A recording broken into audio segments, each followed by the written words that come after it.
नमस्कार, मैं सुमित यादव। आप देख रहे हैं द सुनामी। उत्तर प्रदेश में चुनाव अब बहुत नज़दीक हैं, उसकी तैयारियां लगातार हो रही हैं। सभी पार्टी अपने अपने स्तर पर उसकी तैयारी कर रही हैं। अखिलेश यादव इस बात को कह चुके हैं कि अब समय उतना नहीं बचा कि हम हर विधानसभा में एक दिन का समय दे पाएँ, और अब 70 से 80 दिन बाद चुनाव प्रचार की तैयारियाँ शुरू हो चुकी हैं। हालाँकि दादरी वो गए थे पश्चिमी उत्तर प्रदेश में। दादरी एक बहुत बड़ी रैली, पश्चिमी उत्तर प्रदेश के तमाम ज़िलों से दादरी लोग पहुँचे थे।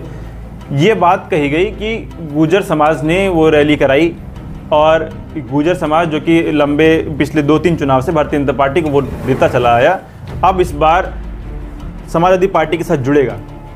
राजकुमार भाटी ने वहाँ नेतृत्व किया। उसके बाद मेरठ से अतुल प्रधान भी हैं, जो कि गुर्जर समाज के पिछले 3-4 साल में बड़े नेता उभर के पश्चिमी उत्तर प्रदेश से आए। लेकिन अब सवाल हमारे बीच में ये है कि पश्चिमी उत्तर प्रदेश जब 2022 के चुनाव हुए तो समाजवादी पार्टी के साथ एक बड़ा गठबंधन था। पश्चिमी उत्तर प्रदेश में जयंत चौधरी उनके साथ थे। लेकिन अब समाजवादी पार्टी के साथ कांग्रेस के अलावा उत्तर प्रदेश में कोई भी संगठन समाजवादी पार्टी के साथ, कोई भी दूसरी पार्टी जो अपनी एक जाति की पार्टियां हैं, कोई भी ऐसी पार्टी समाजवादी पार्टी के साथ नहीं।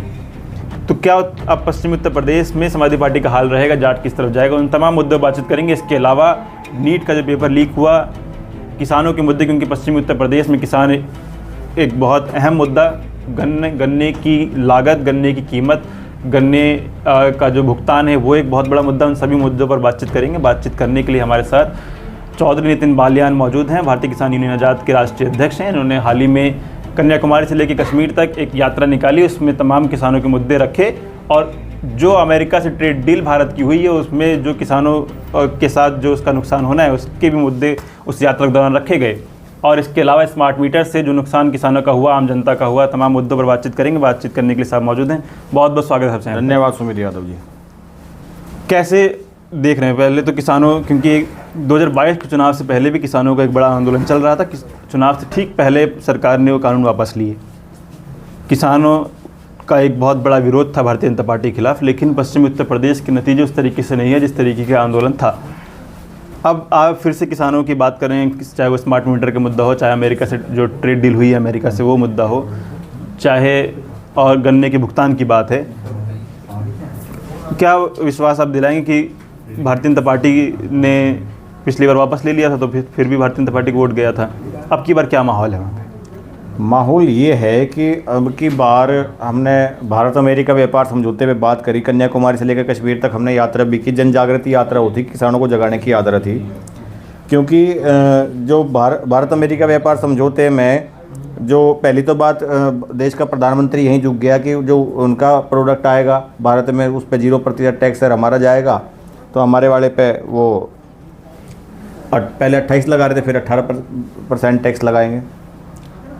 दूसरी बात यह है कि जो वहाँ का प्रोडक्ट आएगा, मान लिया हमारे यहाँ का गेहूँ का भाव 2200-2500 रुपये की MSP है, और वहाँ का जो किसान, बड़े बड़े फार्म, कई हज़ार बीघे के फार्म हैं, और वहाँ की सरकार कई लाख रुपए की और करोड़ों रुपए की सब्सिडी वहाँ किसानों को देती है, जो यहाँ के किसानों को नहीं मिलती।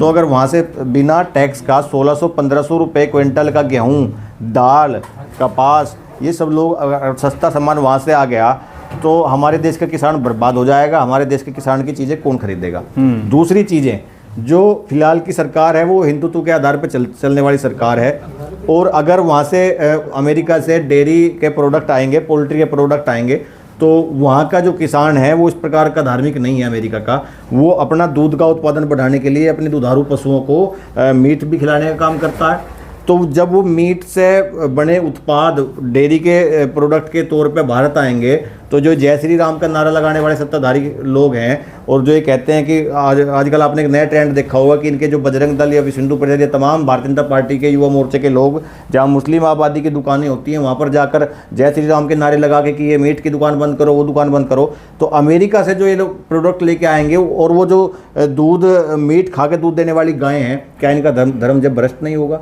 तो इस सब बातों पर लेके हमने एक आंदोलन निकाला। दूसरा निष्कर्ष की बात यह है कि आपने पूछा कि अब समाधान क्या है, 2020-21 का इतना बड़ा आंदोलन हुआ। तो मैं तो जनता से यही कहता हूँ कि जिस प्रकार 2020-21 के आंदोलन में किसान दुखी था, लेकिन चुनाव के टाइम पे वो किसान नहीं रहा, वो हिंदू हो गया। 2014-15 में बड़ा आंदोलन, अभी जाट समाज की बात चल रही थी, जाट आरक्षण का आंदोलन हुआ, तो जब चुनाव आया वो हिंदू नहीं रहे। तो तमाम SC ST के तमाम मुद्दे ऐसे रहे कि जिनके हाथरस का मामला आप देख सकते हैं, बहन बेटियों का रात में बलात्कार हो जाता है और रात उनका अंतिम संस्कार करवा दिया जाता है। तो जब चुनाव की बात आती है वो SC ST वो OBC के लोग वो हिंदू हो जाते हैं, वो अपने सारे अधिकार भूल जाते हैं। तो तमाम जातियों का, किसानों का, मजदूरों का, और वो जो नौजवान दिन रात अपनी पढ़ाई करता है और उसके पेपर लीक जब से सरकार आई है, खाली नीट का परीक्षा का पेपर लीक नहीं हुआ, इससे पहले SSC का हुआ, दरोगा की भर्ती का हुआ, टीचरों की भर्ती का हुआ, न जाने कितने में आपको ऐसे एग्ज़ाम गिनवा सकता हूँ कि युवाओं ने तैयारी की थी लेकिन उनके एग्ज़ाम कैंसिल हो गए। तो जब वो गुप्त चोट देने का नंबर आता है तो ना वे बेरोजगार विद्यार्थी रहते, ना वो जातियाँ जिनका उत्पीड़न हो रहा है, जो वो ना वो किसान जिनका उत्पीड़न हो रहा है, वो उस समय सारी बातों को भूल के हिंदू हो जाते हैं। वो डरे हुए लोग हैं फिलहाल। तो हमारा तो आपके माध्यम से यही कहना है कि अगर रोजाना उत्पीड़न सहने से बढ़िया है एक दिन चोट करो, अंगूठे की चोट करो, क्योंकि किसी महापुरुष ने कहा था कि शोषण करने वाले से ज़्यादा दोषी शोषण सहने वाला होता है। तो आज प्रदेश में हो क्या रहा है कि हम लोग शोषण को सहते चले जा रहे हैं, सहते चले जा रहे हैं, और जो शासक है वो शोषण करने का उसके अब जो आदत पड़ गई है उसे, वो इस देश की जनता को अपने छोटी बातों में या सोशल मीडिया के माध्यम से गुमराह कर देता है। अभी भारत में कितना बड़ा आपने देखा कि पूरे विश्व में हमारी हास्यास्पद बातें की, देश का प्रधानमंत्री इटली गया और वहाँ की प्रधानमंत्री को मेलोडी टॉफी दे रहा है। वो यहाँ पे नए व्यापार लाने की बात को छोड़ के आपसी विदेशी रिश्तों को दरकिनार करके अगर देश का प्रधानमंत्री हास्यास्पद रूप से रील बनाते हुए मेलोडी अगर देने का काम किसी देश की प्रधानमंत्री से करेगा, वो वही प्रधानमंत्री इस देश को पूर्ण रूप से पेट्रोल, डीजल, गैस रूस से या ईरान से या अन्य ऐसे देशों से सस्ता ना खरीद के अमेरिका से खरीदने को मजबूर है। और वही प्रधानमंत्री अगर विदेशी इटली में जाके विदेशी प्रधानमंत्री को मेलोडी टॉफी देके तो पूरे देश में हास्यास्पद इस देश का करवाएगा। और वही कहता है कि उनके लोग कहते हैं कि 56 इंची सीना है, विश्वगुरु बनाने चले तो इस प्रकार विश्वगुरु बनाएंगे देश। तो अब हम लोग बात क्योंकि समस्या है, अब हम लोग बात ये कर रहे हैं कि 27 के चुनाव बहुत नज़दीक हैं और पिछले चुनाव में एक गठबंधन समाजवादी पार्टी का था, क्योंकि एक बहुत जाट समाज, जो जाट कम्युनिटी है वो बहुत बड़ी आबादी पश्चिमी उत्तर प्रदेश में, और जयंत चौधरी से गठबंधन था। ये उम्मीद थी कि जाट समाज गठबंधन को वोट करेगा। लेकिन अब समाजवादी पार्टी पूरे उत्तर प्रदेश में अकेली है, पश्चिमी उत्तर प्रदेश में भी अकेले है। जयंत चौधरी भारतीय जनता पार्टी के खेमे में है। अब जाट का रुख किस तरफ है? देखो, गठबंधन का अगर मैं पूर्व के चुनाव की बात करूं, देश में बड़े बड़े उत्तर प्रदेश में बड़े बड़े गठबंधन हुए, मुझे तो गठबंधनों का ज़्यादा असर होता दिखाई नहीं दिया। 2019 के चुनाव में इतना बड़ा गठबंधन था, जितना बड़ा गठबंधन हमने तो अपनी उम्र में देखा नहीं था, कि उसमें बहन कुमारी मायावती जी भी थी, समाजवादी पार्टी भी थी, राष्ट्रीय लोकदल भी थी, और पश्चिम में तो सारी की सारी सीटें धराशायी हो गई थी।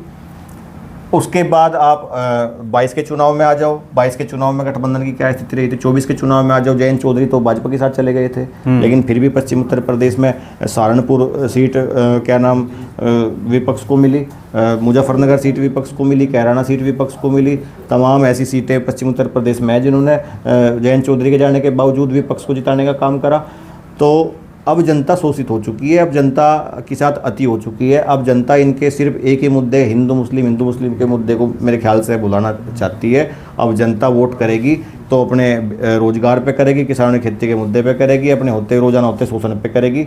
अब मेरे ख्याल से सीधा 2027 में परिवर्तन होने जा रहा है, और परिवर्तन होने की स्थिति हमें नज़र आ रही है। अखिलेश जी पीडीए की बात कर रहे हैं। पिछली बार भी इस तरीके का नारा, 2022 की मैं बात कर रहा हूँ, पिछली बार पीडीए का नारा नहीं था, लेकिन वो सामाजिक गठजोड़ और सामाजिक गठबंधन उस तरीके से किया गया था, क्योंकि ओम प्रकाश राजभर से गठबंधन था, पल्लवी पटेल से गठबंधन था, केशव देव मौर्य से गठबंधन था, इधर जयंत चौधरी से गठबंधन था। तो एक समीकरण अलग अलग पार्टियों से, जो पार्टियाँ ये दावा करती हैं कि हमारे पास इस समाज का वोट है, वो गठबंधन था लेकिन उनके पास। अब पीडीए की वो बात कर रहे हैं, और पीडीए के हिसाब से वो टिकट वितरण उन्होंने 2024 में किया, जिसका फ़ायदा भी मिला। कई लोगों का ये कहना है कि तुक्का था, 2024 में चल गया, अब वो फार्मूला जो 24 में काम किया पीडीए वाला 27 में काम नहीं आएगा। आप क्या कहते हैं इस बारे में? हम ये कहते हैं कि जो 2024 का इनका जो जातीय समीकरण था वो सब अखिलेश यादव जी का बहुत अच्छा जातीय समीकरण उन्होंने बैठाए, बहुत अच्छे टिकट वितरण उन्होंने किए। 2022 के चुनाव में जिन जिन लोगों के साथ इन्होंने गठबंधन करा, जो जो अपनी अपनी जाति के ठेकेदार बताते थे कि हमारे पास इस जाति का ठेका है और हमने पूरी जाति का ठेका ले रखा, वही लोग उन्होंने अखिलेश यादव जी से तो लाभ ले लिया, लेकिन वो अखिलेश यादव जी को अपना वोट ट्रांसफर नहीं करवा पाए। 2022 का मुख्य हार का चुनाव मुख्य कारण यही था। और वो उन्हीं लोगों के 2022 के और 24 के बीच में सबकी शकल माननीय अखिलेश यादव जी ने देख ली कि वो सभी लोग अपना अपना फायदा लेकर वो अखिलेश यादव जी के गठबंधन को छोड़ के चले गए। मेरा मानना तो ये है कि उनका जाना मात्र ही समाजवादी पार्टी को फायदा पहुंचाएगा, क्योंकि वे बरसाती मेंढक टाइप लोग थे कि जिस प्रकार की हवा देखते हैं उन्हें लग रहा था कि 2020-21 का किसान आंदोलन हुआ है, सरकार झुकी है, और बड़े आंदोलन के बाद एक बड़ी लहर उस समय 2022 के चुनाव में चल रही थी, तो वो बरसाती मेंढक समाजवादी पार्टी के साथ लग लिए थे। लेकिन अब मेरे ख्याल से 2027 के चुनाव में मेरी तो अपील मान लो, सलाह मान लो, यही कि उन ऐसे धोखेबाज और गद्दार लोगों को समाजवादी पार्टी में नहीं रखना चाहिए पीडीए के नारे के साथ। और जिस प्रकार का जातीय समीकरण, जिस प्रकार का इन्होंने एक आंकड़ा 2024 के चुनाव में पास किया है, वही माहौल आप प्रकार रखें, वही पीडीए का नारा और वही जातीय समीकरण आप बैठाएं। निश्चित ही 2027 में समाजवादी पार्टी की जीत होगी और गद्दार लोगों से दूरी बना कर रखें। 2022 के चुनाव में भी, 24 के चुनाव में भी, क्योंकि उत्तर प्रदेश आप छोड़ दें तो बाकी सब जगह भारतीय जनता पार्टी का एक इस बार बिहार में भी और राजस्थान में भी, दिल्ली में भी, बगल में हरियाणा में भी, सब जगह भारतीय जनता पार्टी जीती लोकसभा के चुनाव में भी। आप उत्तर प्रदेश और बंगाल अगर आप छोड़ दें तो मुद्दे वही थे। पिछली बार भी फ्री बिजली के मुद्दे थे, स्मार्ट मीटर की आप लगातार बात कर रहे थे कई दिन से। फ्री बिजली की बात 300 यूनिट की बात पिछले मैनिफेस्टो में भी थी, जातिगत जनगणना की बात पिछले मैनिफेस्टो में भी थी, लैपटॉप पिछली सरकारें बांटी गए थे, इस बार ही बांटेंगे ये मैनिफेस्टो में कहा गया था। तो वो तमाम मुद्दे जो पिछले मैनिफेस्टो में भी थे वो इस बार भी उन्हीं मुद्दों की बात हो रही है, मुद्दे बदले नहीं। तो उन्हीं मुद्दों के साथ आप जाएंगे चुनाव में, तो वही मुद्दे आपको चुनाव कैसे जिताएंगे जब पिछली बार नहीं जिता पाए? तो ऐसा है, जब अब से पहले जनता जब चलती है, जब उसका शोषण हो जाता, बिल्कुल अति हो जाती है, उससे पहले सोचता है कि अब परिवर्तन होगा तो शायद धीरे धीरे हम, मेरे साथ क्या हो रहा है किसी दूसरे के साथ हो जाएगा, मेरे साथ नहीं हो रहा उसके साथ हो जाएगा। जनता जब तक सड़कों पर, जब तक परिवर्तन जब तक नहीं चाहती, जब तक उसके स्वयं पर बात बनी आवे। अभी आपने देखा उत्तर प्रदेश में आम आदमी सड़कों पर आया, एक बड़ा आंदोलन प्रीपेड स्मार्ट मीटरों के खिलाफ चला, और उसमें ऐसा था कि जो गरीब आदमी अपना बिल 500-700 रुपये भर रहा था, उसका बिल 5000-6000 तक का बिल आया स्मार्ट मीटरों में। और जो आम आदमी 10-12 हज़ार रुपये की नौकरी करता था, कोई रिक्शा चलाने वाला है, कोई फल का, सब्जी का, इनका ठेला लगाने वाला है, जो दिन में 500-700 रुपये कमा रहा था, वो इतनी भीषण गर्मी में रोजाना प्रीपेड मीटर में वो 500 के 500 रुपये उसमें जमा करवाना चाह रहा था। तो आम आदमी पर खुद बीत के आई, और बीत के आई तो आम आदमी सड़कों पर आया। सड़कों पर आया तो सरकार को झुकना पड़ा, प्रीपेड मीटर को उन्होंने बंद कर दिया, और उन्हें कहा जनता इतनी जल्दी गुमराह हो जाती है कि प्रीपेड मीटर को रोजाना का बैलेंस उन्होंने खत्म कर दिया, स्मार्ट मीटर वो के वही हैं। और उनका स्विच जिस प्रकार इन्होंने वो एक स्विच दबाया, वो मीटर प्रीपेड से पोस्टपेड हो गए, वो स्विच इनके हाथ में 2027 के चुनाव के बाद वो दोबारा उसे प्रीपेड कर देंगे। तो जनता का जब तक शोषण खुद पे नहीं बीतती, अभी की मैं 2 दिन पहले की बात बताऊं, हमारे मेरठ में जो हमारे मुख्यमंत्री 24 घंटे का बड़े स्मार्ट सिटियों में वादा करते हैं कि 24 घंटे हम बिजली देते हैं, तो वहाँ 4-4 दिनों से लोगों के घर में रात में और दिन में पानी भी भरने की बिजली नहीं आ रही थी। तो जब जनता की साथ अति होगी, 1 दिन नहीं आई, 2 दिन नहीं आई, तो तीसरे दिन तमाम लोग सड़कों पे उतर आए। जितनी भीड़ कोई राजनीतिक पार्टी या जितनी भीड़ कोई संगठन, बड़े बड़े संगठन इकट्ठे नहीं कर पाते, वो आम आदमी के तौर पे सड़कों पे आई, और वो उन्होंने लोगों ने बिजली घर के साथ साथ जनप्रतिनिधियों के घरों को घेर लिया। जब जनप्रतिनिधियों घर को घेर लिया तो वो अगले दिन समस्या का समाधान हुआ। इसी प्रकार जनता का जब तक खुद का शोषण आम लोगों का नहीं हो जाता, उनका निचोड़ नहीं हो जाता, तो तब तक वे लोग सोचते नहीं। तब तक तो उन्हें लगता है, हिंदू मुसलमान, उन्हें दिखाई दिया जाता है कि आप 80% होने के बावजूद भी उन्हें ये बता दिया जाता है कि 20% मुसलमान तुम्हारे घरों में घुस जाएगा और आने वाले टाइम में तुम्हारे साथ दिक्कत हो जाएगी। उन्हें ये भी सोचने का मौका नहीं दिया जाता कि आखिर भाई इस देश में एक संविधान नाम की भी चीज़ है, और ये धर्मनिरपेक्ष देश है, ये सेक्युलर देश है, उसकी प्रस्तावना में लिखा हुआ है। और दूसरी बात, इन्हें ये नहीं बताया जाता कि अगर वो जो 20% मुसलमान हैं वे जाएंगे कहाँ, उन्हें देश से थोड़े भगा दोगे। और उन्हें ये भी बताया जाता है कि ये मुसलमान धीरे धीरे अपने जनसंख्या बढ़ा रहा है, देश पे कब्जा कर लेगा। मतलब बिना सिर पैर की बातें बता के आम जनता को सही मुद्दों से भटकाया जाता है। वो सही काम इस देश की आप लोगों को छोड़ के इस देश की मीडिया भी करती है। वो शाम को प्राइम टाइम में एक मौलाना को बैठा लेगी, एक हिंदू धर्मगुरु को बैठा लेगी, और वो इस देश के किसानों पे, मजदूरों पे, इस देश के बेरोजगारों पे, इस देश की शिक्षा पे, चिकित्सा पे, इस देश के तमाम ऐसी चीज़ों पे जिस चीज़ों की इस देश के प्रदेश के लोगों को आवश्यकता है, उस चीज़ की डिबेट करने के बजाय हिंदू मुसलमान की बात उस पर करवाएंगे। तो इस देश में वास्तविक चीज़ें आम जनता को क्या चाहिए उसे, तो ये तो 2027 के चुनाव से पहले भी होना है। अब बकरी ईद आने वाली है और तमाम बवाल चल रहे हैं। योगी जी का बयान आ रहा है कि सड़कों पे नमाज नहीं पढ़ी जाएगी, शिफ्ट वाइज नमाज पढ़ी जाएगी।